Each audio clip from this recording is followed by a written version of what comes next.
Brothers and sisters, I'm thankful that today I again have this opportunity to be speaking to both the English congregation and the youth. Today is already the first Sunday of September, and school will be starting soon.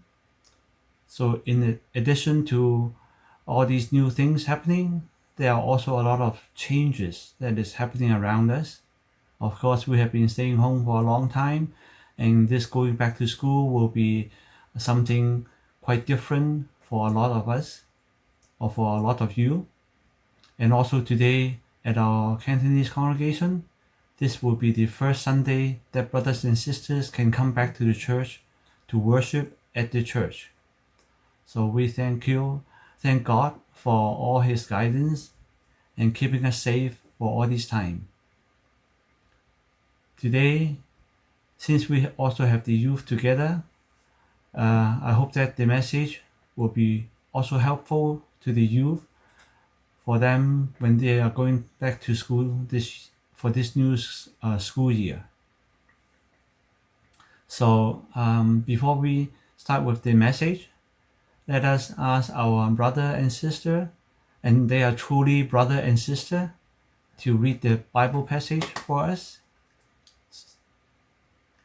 And today, Joel and Abigail will be reading the Bible passage. Today's scripture reading is from Exodus chapter 18, verses 7 to 12 and 17 to 24. So Moses went out to meet his father-in-law and bowed down and kissed him. They greeted each other and they went into the tent. Moses told his father-in-law about everything the Lord had done to Pharaoh and the Egyptians for Israel's sake, and about all the hardships that they had met along the way and how the Lord had saved them. Jethro was delighted to hear about all the good things that the Lord has done for Israel in rescuing them from the hand of the Egyptians. He said, "Praise be to the Lord, who rescued you from the hand of the Egyptians and of the Pharaohs, and who rescued the people from the hand of the Egyptians. Now I know that the Lord is greater than all other gods, for he did this to those who had threatened Israel arrogantly." Then Jethro, Moses' father-in-law, brought a burnt offering and other sacrifices to God, and Aaron came with all the elders of Israel to eat bread with Moses' father-in-law in the presence of God. Verses 17 to 24. Moses' father-in-law replied, "What you are doing is not good. You and these people who come to you will only wear yourselves out. The work is too heavy for you. You cannot handle it alone. Listen now to me, and I will give you some advice, and may God be with you. You must be the people's representative before God and bring their disputes to Him. Teach them the decrees and laws and show them the way to live and the duties they are to perform. But select capable men from all the people, men who fear God, trustworthy men who hate dishonest gain, and appoint them as officials over thousands, hundreds, fifties, and tens. Have them serve as judges for the people at all times, but have them bring every difficult case to you. The simple cases they can decide themselves.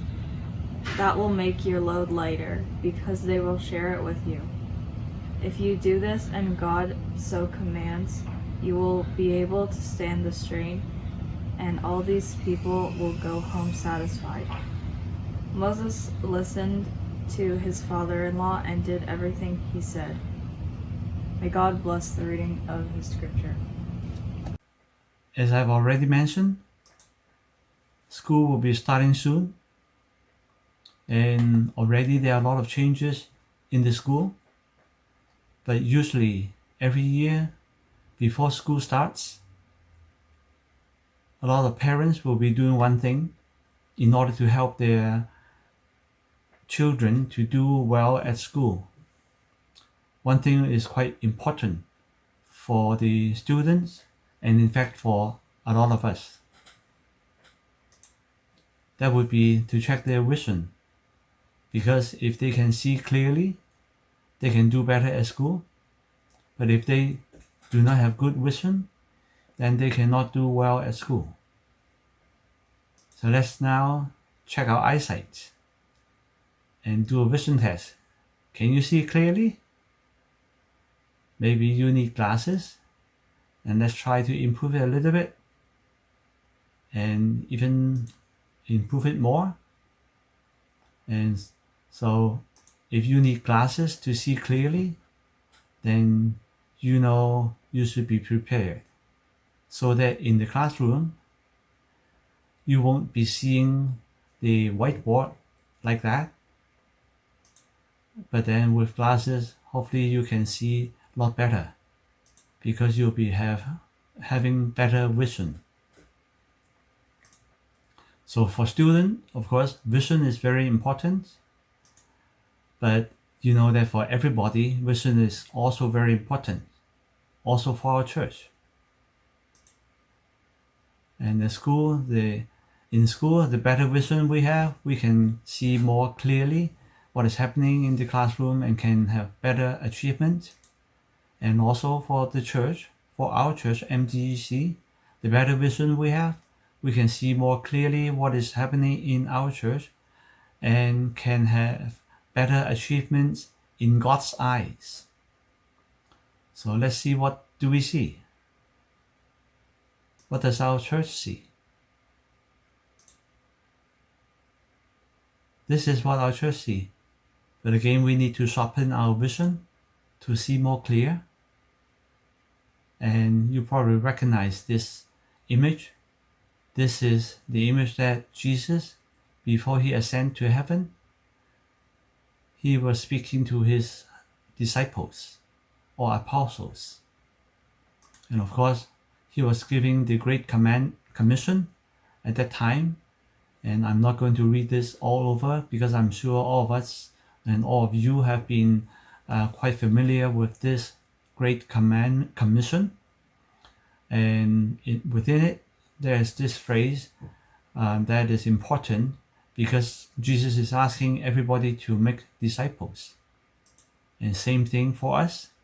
So what we were trying to see clearly is shown in the vision statement of our church. Do you still remember what is the vision statement of our church? So maybe if you don't mind, we can read it together.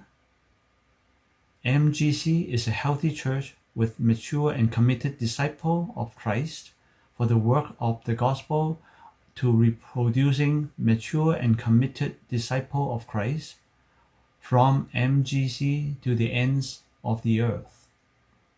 So just like if you have been doing Bible studies before, you know that if something is showing up twice or more times, it is quite important. So do you realize that in our vision statement, actually this same phrase was appearing twice? Mature and committed disciple of Christ. So we know that our church is really putting a lot of emphasis in this subject. And that's why, if you notice, we have been talking a lot about discipling recently. So you are in our church, but are you really into making disciples? Are you really into being a good disciple, being a mature and committed disciple of Christ? Of course, I hope that we are all into it to learn and to be a good disciple of Jesus. So if you still remember, in the past month, in August, Reverend Tam was speaking on the subject of learning from the Master. And then the first week was the strategy that changed the world. The second week was total commitment, and then covered in the dust of the Master. And then the last week, actually that was the slide of last week, so it was the fourth week, was apprenticeship. And then last week, where it says today, last week was doing math with the Master. So throughout the series, Reverend Tam has been talking about incarnation, delegations and supervision, focus, commitment, intentional discipling, relational and reproduction and multiplication. Particularly during last Sunday, when talking about the Great Commission, Reverend Tam also talked about the multiplication, how disciples were being multiplied. And since we were looking at most of them were from the New Testament before, so today we are starting the new series, which is Timeless Discipleship. So with this Timeless Discipleship, we'll be looking more into the Old Testament, because there are also examples that we can find in the Old Testament related to discipleship. So what is the discipleship? You know that in the Old Testament time, there was they wouldn't have any concept about being the disciple of Christ, of course, because Christ has not come yet. So what would be the discipleship at the time? I will call this MGC. What do I mean? American Gospel Church? No, I think discipleship is about a man of God for the good work of God, giving instructions to children of God. And of course, those can also be adults. And therefore, we'll be looking at some men of God for the good work of God, giving instructions to children of God where it is recorded in the Old Testament. And how would we be looking at it? So let's go back to the classroom one more time. What is discipleship? I actually quite like math. So let me ask you a math question. If 1a equals 1a, of course, 1a equals 1a, what would 1a plus 1a be? So this is something that I hope to help you to remember. 1a plus 1a would give you 3a's. Why? Because the first A is attitude and the second A is aptitude. Together, they will also give you not only attitude and aptitude, but also altitude. What do I mean? Because when doing discipleship, it is the man of God for the good work of God, giving instruction to children of God. And how do they give instruction? Can they give instruction for attitude, or can they give instructions for aptitude? If you can help a young Christian to have good attitude and aptitude in the good work of God, these young Christians will then be able to reach higher altitude and be closer to God. So therefore, one more time, attitude plus aptitude will give you altitude. But what is attitude and what is aptitude? Let's take a look quickly. Attitude is associated with character or virtues, while aptitude is associated with competence. Attitude forms the basis for the character, virtues, or moral values, while aptitude determines if the person would develop desired skill to do a task or one's potential to learn skills over time. So attitude is only mental, while aptitude is both mental and physical. These are the information I found on the internet. But most importantly, I want you to pay attention to this. Attitude is contagious, while aptitude can be taught and learned. So that means you cannot really teach attitude. You can say as much as you want, you should do this, you should do this. But if you don't do it yourself, if you do not have that attitude, the others cannot catch it from you. They cannot learn it from you. So therefore, when we are doing discipleship, not only do we talk about things related to aptitude, but we also need to look at the attitude of the people who are doing discipleship. So today we are going to look at Jethro. Why him? Who is he? So let me divert a little bit. I once heard a speaker on a Sunday when he was trying to introduce himself. He would show quite a lot of pictures of his family because he said that if the brothers and sisters understand him more and know him more, they will understand what he is going to talk about much more easier. So let me tell you why I like to ask this question, why him? You know why? Because this is my Chinese name. My Chinese name is Chen Why Him. Of course, it would be a funny spelling if my name is spelled like this. My name is actually spelled like this, Chen Why Him. So my Chinese name always reminds me, especially when I'm studying the Bible, to ask questions like why him, who is he, what is he doing, and these questions. So why him? Why Jethro? We are starting with Jethro because Jethro is one of the first people or person recorded in the Bible giving discipleship instructions. And who is he? So let's look at the passages that we had been reading earlier, but let's start from the beginning of chapter 18. So the first verse says, Jethro, he's the priest of Midian. He is also the father-in-law of Moses. And being a priest, you know that he would be a man of God. And of course, being a man of God, he has a duty to make sure that things are happening in a way that is the best for God's people. So that is who he is. And that's why he is also giving instruction to Moses.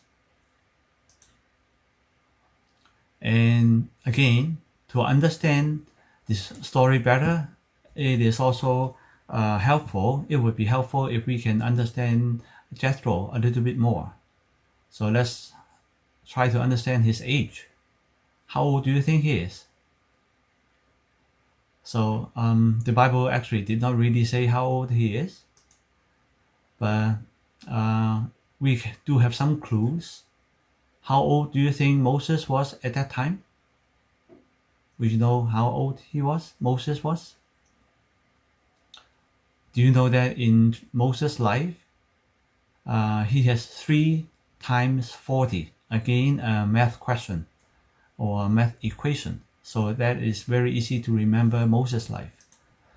The first 40 years, he was in Egypt. And then the second 40 years, he was in the wilderness and in Midian. And the last 40 years, he went back to Egypt and then bring the Israelites out from Egypt to the promised land. And then he died when he was 120 years old. So now, back to the question, how old do you think Moses was at that time? So I suppose you'll be saying 80, around 80? Yeah, that would be correct. Because when he was 80, that is the time when he went to Egypt and then brought all the Israelites out from Egypt. And this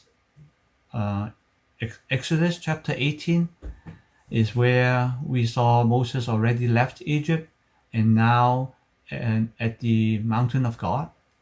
And that is where Jethro came to meet Moses. So how old do you think Jethro would be? I suppose Jethro would be older than 80 years old, because at least we know that Jethro has 7 daughters, and one of them married Moses, even though the daughters can be quite young when she married Moses. But now that Moses is already 80 years old, so Jethro would be quite old, and most likely, but not definitely, I said, most likely would be older than Moses. So we also know that Moses has been staying with Jethro for a long time, and therefore most likely, because Jethro is a priest, most likely Moses would also be learning a lot about God from Jethro. So Jethro's attitude would have helped Moses to grow in God's word, and it may be Moses would be learning even more than when he was growing up in Egypt. So now let's look at the beginning of that chapter and try to find some clues about Jethro's attitude, because these are the things that without teaching out loud, Moses would have learned and catch from Jethro. So how a person is Jethro? We saw that Jethro was willing to take in Moses' wife and children when Moses was doing God's work. So he's caring. And then now that actually Moses already left Egypt and on his way to the promised land, we saw that Jethro wouldn't mind coming to Moses. So rather than just waiting for Moses to go and find him, he actually went with Moses' wife and daughter to find Moses. So he's not a person very proud or not willing to go a distance for another person.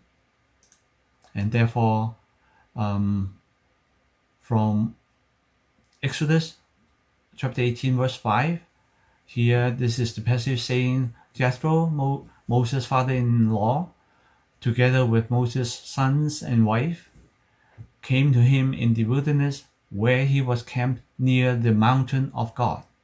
So if you look at the picture, actually regarding this part, near the mountain of God, this is drawn quite correctly, because that is how the mountain of God looks like. And that is where Moses and all the Israelites had camped for a short time, and where Jethro came and found them. But another part that I think may not be totally correct is are the 2 children. So even though the Bible describes them as sons or children, and maybe that is why the artist is trying to portray children of Moses and they are trying to draw smaller boys, but I think Moses being 80 and having married for either 40 years or 35 years already, because we didn't really know when they got married. But I suppose the children wouldn't be so small. But anyway, let's continue. So this is already the part that Joel had been reading for us. And here, what other clues can we find about Jethro's attitude? So when he heard what had happened to the Israelites and to Moses, he was delighted to hear all about all these good things. And then he praised God for all the good things that God had done. And then he also said, now I know that God is greater than all other gods. So from this part, we can see that Jethro is not jealous, and he loves God and humble. Why I said he's not jealous? Because if you remember the story about Saul and David, at first when David are doing good things, Saul is quite happy. But when he found out that people are praising David much more than what they are praising Saul, then he becomes jealous, and so jealous that to a point that he wants to kill David. So here, Jethro heard a lot more good things that God had been doing to Moses and the Israelites. He was not jealous, but instead he gave thanks and praised God. And why is he humble? Because, of course, being a priest, he would know about God. But here it says, now I know that the Lord is greater than all other gods. So it shows that he's telling Moses, from what happened to Moses, he had learned that now he knew that the Lord is greater than other gods. So he was also learning from Moses. And then in verse 12, we saw that Jethro was bringing a burnt offering and sacrifices to God. So Jethro knows how to give thanks to God. And also, he's celebrating with them, eating a meal with Moses and with Aaron, and to celebrate. And when they celebrate, they were in the presence of God. So God is with them. So meaning they have a good relationship, and Jethro has a very good relationship with God. Otherwise, God will not be present when they are enjoying the meal. So this is a picture I found on the internet, and I think this is from a movie about Moses. Yeah. So Abigail was reading for us from verses 17 to 24, and we skipped quite a few verses. But again, just let us quickly go through those verses to find more clues about Jethro's attitude. So what happened here happened the next day after they had that meal, after doing the sacrifices and burnt offering. So here, when Jethro saw what Moses was doing, at that time Moses was taking his seat to serve as judge for the people, and those people were standing around Moses from morning to evening. So therefore, when Jethro saw that, he was saying, "What is it that you are doing for the people? Why do you alone sit as judge, while all these people stand around you from morning till evening? How come you're making them suffer?" And then he even said, "What you're doing is not good." So, of course, Jethro was criticizing. But here we see that he's still giving constructive criticism, because he didn't stop just criticizing, but he is giving a lot of suggestions afterwards, and we will see. So in verse 18, we see that he is telling Moses that what you're doing here, you are wearing out yourself. What you're doing here, you will be wearing out yourself. All this work is too heavy for you. So he was criticizing because he cares about Moses, and of course he cares about God's work also. So he's a caring person, and he's willing to give advice when needed, because sometimes people will save their good idea to themselves, but here he gives good advice when needed. And he was telling Moses what is important, what are the important things that he needs to be doing. So what is important? So on this passage, Jethro was telling Moses that you should be teaching these people.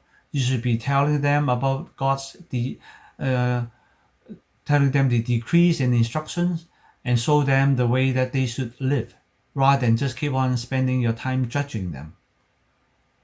So you should be doing the right thing. And for good aptitude to do things, you should be doing the right things with the right people in the right way. And that is what we will continue to see what Jethro was advising Moses to do. So, but why would he need advices? Because Moses was actually doing something wrong. And here we'll be listing 5 things that at least he's doing wrong. He's doing wrong to himself because he's wearing himself out. He's working or judging all day from morning until evening. He was doing wrong to his family. He was neglecting his family. He had to leave his family, his wife and his sons with his father-in-law, and now Jethro was bringing them back. And he was doing wrong to the people of Israel because not only he was wearing out, but when people waiting around him from morning till evening, they will be also wearing out and getting tired and wasting their time. And then he's doing wrong to potential new leaders, because in the passages following, we will see that they do have capable men among them, but so far he had not been putting them to use. And also, if he continues like that, he will be doing wrong to the future of the nation, because they will not have enough new good leaders, and then that may jeopardize the future. So Jethro is giving him advice to do the right thing, to do with the right people, and in the right way. So the right people, he is telling them to find capable men. And who are the capable men? It has to be the men who fear God, trustworthy men who hate dishonest gain. And then what is the right way to do? He needs to appoint them as officials over thousands, hundreds, and fifties and tens. And in fact, this is already the way that he would be, that we learned from last Sunday, that is a way of the multiplication, so that there are different layers and one overseeing the others. And doing the right thing, because then Moses can concentrate in doing the teaching and only look after the very difficult cases. So this is the more important thing and the right thing to do. So this is Jethro's advice. And the result will be that will make your load lighter. If you do this and God so commands, you will be able to stand the strain, and all these people will go home satisfied. How nice. So what is Moses' reaction? From verse 24 to 27, we can see that Moses is willing to accept the constructive criticism. Moses learned to delegate wisely and reduce his load. Moses was able to train and empower new leaders, and already started the system of multiplication, like what we mentioned in last week's sermon. And because in verse 24, Moses listened to his father-in-law and did everything he said. So Jethro and Moses together, they set a very good example of discipleship. Here we see that the man of God, for the good work of God, giving instruction to, I changed the word, not children of God anymore, but to servant of God. So here, the man of God, for the good work of God, giving instruction to servants of God. And this is a painting that is depicting that. So here from this story, we can imagine at the beginning, Moses probably wouldn't think that he needs suggestions or advices. He probably thought that he was doing okay. And this would be the case very often, just similar to us. Sometimes, or very often, we don't think we need any help or advices.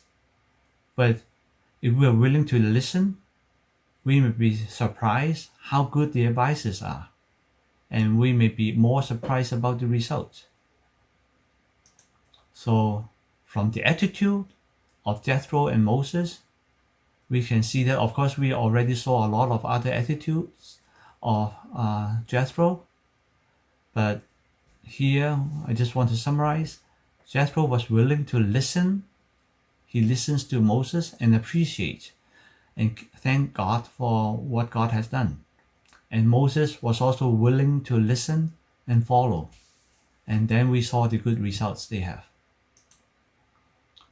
So regarding attitude and aptitude, actually this will also help those who are going to school, especially for those who are going into high school this year, starting high school this year.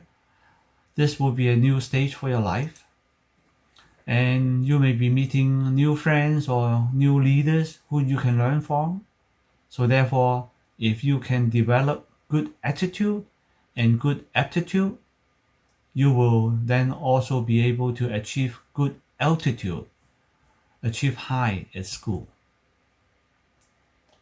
But to also remember, A plus A, attitude plus aptitude, will also give you altitude, 3 A's. But one thing, the most important thing I want you to remember today is that we need to look at the big picture. Not only was Jethro giving advices to Moses, but I want us to all look at the development and the result and look at the big picture.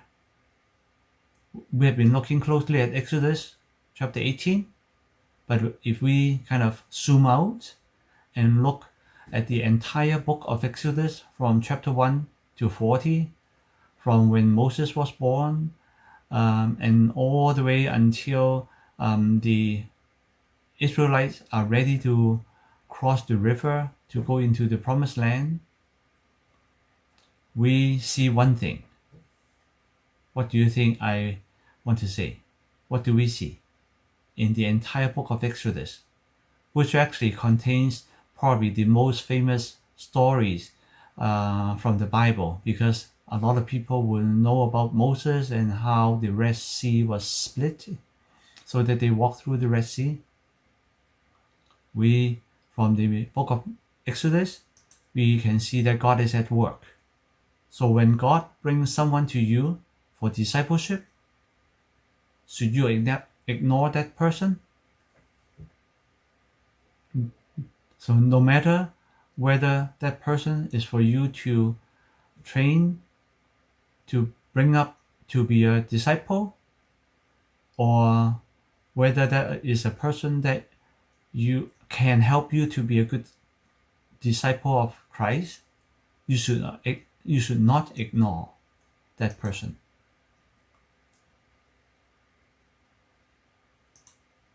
So here we knew that God was preparing Moses, and after Moses got the advice from Jethro, actually Moses went up to the mountain of God and then received the 10 Commandments. So that's why I choose this picture to remind us that if you continue to read the Exodus after chapter 18, you will realize that that is the beginning of the portion when he got the 10 Commandments and then the golden calves and got the instruction of how to build the tabernacle and building the Ark of Covenant. So this part is an important part that God is preparing Moses by sending Jethro to give him good advices. So when God is sending someone before you, And no matter whether he or she is for you to make a disciple or whether he or she is to make you a disciple, allow God to do his great work and good work on you. And I'm sure that later on, especially when you look back, you will be surprised how great this discipleship had been helping you to be a good disciple of Christ, and also for you to live your life wisely and do all the good things in God's eyes. So I hope you remember the big picture, and also remember attitude plus aptitude also gives altitude. And MGC, the man of God, for the good work of God, giving instruction to the children of God, would be discipleship.